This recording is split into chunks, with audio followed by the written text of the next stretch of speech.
Bonjour tout le monde et bienvenue dans cette nouvelle vidéo. C'est Corinne de l'équipe Speedycom et aujourd'hui je vais vous présenter comment vous pouvez analyser les performances de votre boutique d'une manière correcte.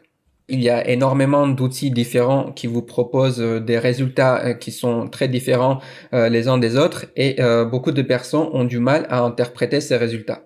Et vous le savez bien sûr, Shopify a récemment introduit une nouvelle fonctionnalité. Je parle de la note de vitesse que vous trouvez dans le tableau de bord de votre boutique et cette note de vitesse a créé beaucoup de confusion. C'est notamment à cause de cette confusion que j'ai décidé de vous faire cette vidéo pour vous expliquer pourquoi vous ne devez pas vous fier à cette note de vitesse et comment vous devez analyser les performances de votre boutique avec les outils différents. Je vais donc vous faire une étude de cas pratique et j'ai sélectionné pour cela une boutique que j'ai moi-même créée il y a quelques mois lors de la mise en ligne d'une série de vidéos sur notre chaîne YouTube. C'est une série de vidéos qui vous explique comment vous pouvez optimiser votre boutique et je trouve que cette boutique en question va vraiment nous permettre de voir les différents résultats qui sont proposés par les différents outils pour une boutique qui est vraiment optimisée. Commençons donc l'analyse de performance de cette boutique. J'ai sélectionné deux outils que j'utilise moi-même pour mesurer les performances des boutiques sur lesquelles je travaille, mais j'ai également sélectionné le site PageSpeed Insights de Google, qui est en fait l'outil qui est utilisé pour mesurer la note de vitesse que vous voyez dans le tableau de bord de votre boutique à vous. On peut donc observer que sur cette boutique, j'ai une note de vitesse qui est de 27 et lorsque je vais sur PageSpeed Insights, j'ai une note de 31 pour le mobile et une note de 86 pour le PC. Voilà, maintenant je vais vous donner quelques informations par rapport à PageSpeed Insights et pourquoi ce n'est pas un outil qui calcule la vraie performance de votre boutique. Il faut savoir que PageSpeed Insights analyse le code de votre boutique et vous donne une approximation de temps de chargement qui est supposé sur le code qui a été trouvé sur votre boutique. Bien sûr, si on se fie aux résultats de PageSpeed Insights, on peut se dire que cette boutique met 5, 10 ou 15 secondes à se charger, ce qui n'est pas du tout réaliste. Vous pouvez notamment vous rendre sur la boutique en question, sachant qu'on ne l'a pas protégée par un mot de passe, et vous pourrez faire les mêmes analyses que vous allez voir lors de cette vidéo. Et maintenant, je vais vous présenter le premier outil que j'utilise pour mesurer les temps de chargement de ma boutique, c'est tools.pingdom.com. Sur ce site, vous pouvez mettre l'URL de votre boutique et il est très important de sélectionner le serveur le plus proche de votre pays, c'est-à-dire si vous faites une boutique pour le marché français, sélectionnez Europe, United Kingdom ou Europe, Germany. Donc l'Allemagne ou l'Angleterre sont le plus proches de la France, donc c'est les serveurs qui vont vous donner les résultats les plus réalistes par rapport à votre boutique. Donc là, normalement, j'avais sélectionné l'Allemagne et j'ai eu un résultat de 1,25 secondes. Donc vous pouvez voir que là ça change complètement la donne par rapport à PageSpeed Insights, mais vous allez me dire comment on sait si c'est un résultat qui est plus correct que la note de vitesse de PageSpeed Insights. C'est pour cela que j'utilise un deuxième outil qui est le site jtmetrics.com. Et si vous savez comment interpréter les résultats de ces deux sites, vous allez avoir les vraies performances de votre boutique.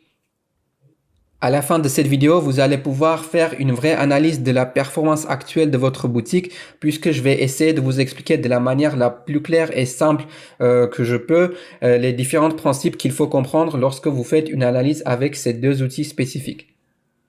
Dans un premier temps, vous avez sûrement remarqué que ici nous avons un résultat de 4,6 secondes et sur Tools Pingdom, nous avons un résultat de 1,25 secondes. Vous devez donc faire attention au fait que ici c'est écrit load time et sur GTmetrix c'est écrit fully loaded time. Donc la différence est que GTmetrix nous affiche le temps de chargement complet. Ensuite, vous pouvez voir que sur GTmetrix, le PageSpeed Score, qui est le score du temps de chargement, est à 96%. Ensuite, on a un White Slow Score de 83%. Alors que sur Tools Pingdom, c'est une note qui est un peu regroupée et on a une performance qui est de 82. Je tiens notamment à ajouter rapidement qu'il ne faut pas non plus toujours se fier au PageSpeed Score de GTmetrix ou à la note de performance de Tools Pingdom, car en fait ces scores vont vous donner seulement une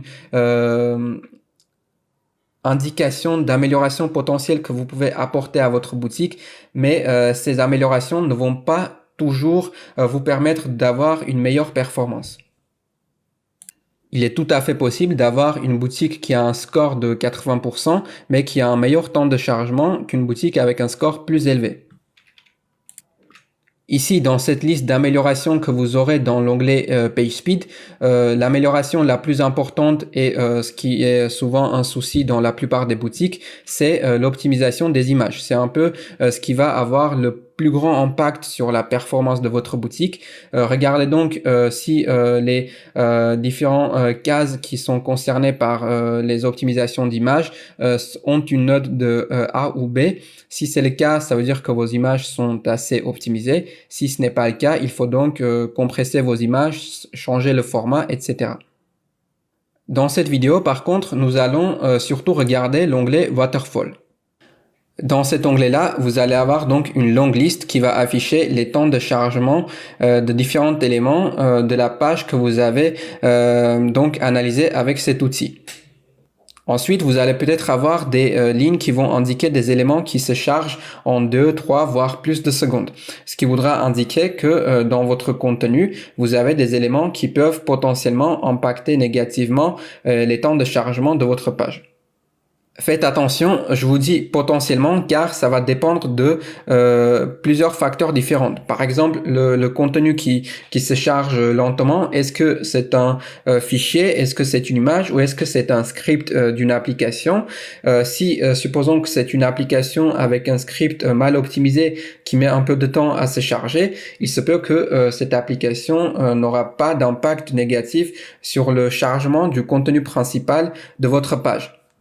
Par contre, si vous avez des fichiers non optimisés, par exemple des images de très grande taille ou des images animées ou même des vidéos YouTube que vous avez ajoutées sur votre page de produit ou votre page d'accueil, ça peut alourdir la page et donc vraiment impacter réellement les performances de vos pages. Ainsi, la chose la plus importante que vous devez savoir, c'est que le poids de la page va avoir un réel impact sur les temps de chargement.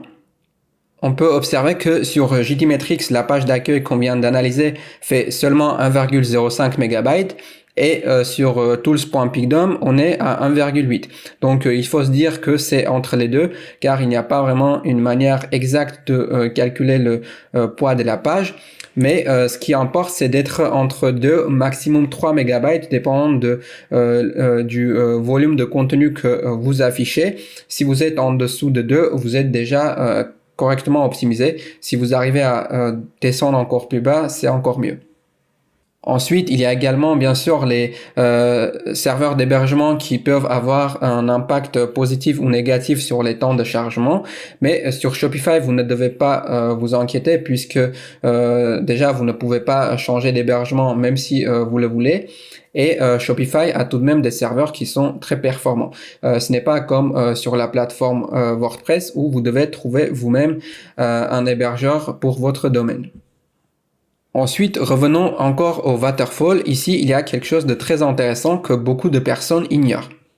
Dans cette fenêtre, vous allez avoir plusieurs lignes de couleurs différentes et lorsque vous survolez l'une de ces lignes, vous avez une petite fenêtre qui s'ouvre. Dans cette fenêtre, nous allons avoir des informations vraiment très importantes. Et dans cette fenêtre, nous allons surtout nous intéresser aux informations fournies par les dernières lignes. Nous avons d'abord le First Paint qui nous affiche plus 623 millisecondes.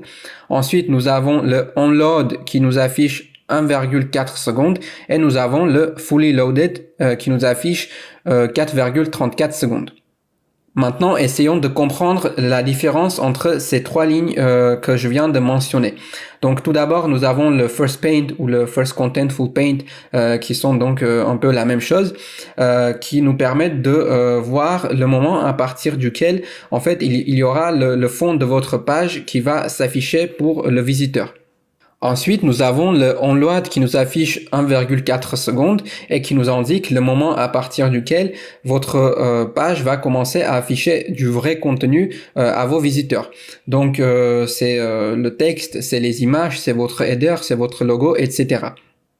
Il est vraiment très important de faire la différence entre le First Paint, le onload et le temps de chargement complet de votre page qui est affiché par GTmetrix, car surtout les thèmes modernes comme Speedfly sont développés d'une manière à vraiment afficher du contenu le plus rapidement possible lorsque un visiteur se rend sur votre boutique.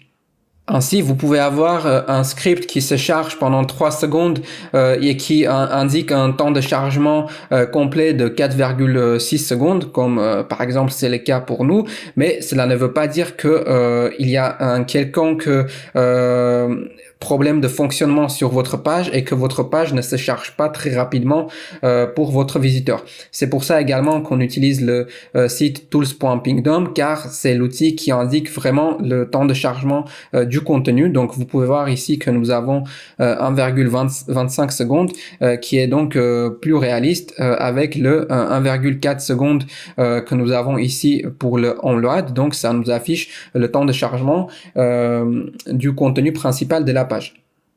Alors, ce n'est pas fini, il y a encore quelque chose de très important que je vais vous indiquer, mais pour l'instant, j'espère que j'ai pu expliquer de manière assez simple à comprendre les différents principes que vous devez connaître pour analyser correctement la performance de votre boutique. De plus, je pense que je vais faire une nouvelle vidéo beaucoup plus détaillée et technique dans le futur pour vous donner des pistes d'amélioration et d'optimisation pour votre boutique. Et maintenant, je vais vous donner une astuce qui va surtout être utile pour les personnes qui utilisent notre thème Speedfly. Vous le savez peut-être déjà, mais vous avez la possibilité dans le thème Speedfly d'activer une fonctionnalité qui vous permet de mesurer la performance de votre page directement dans le thème.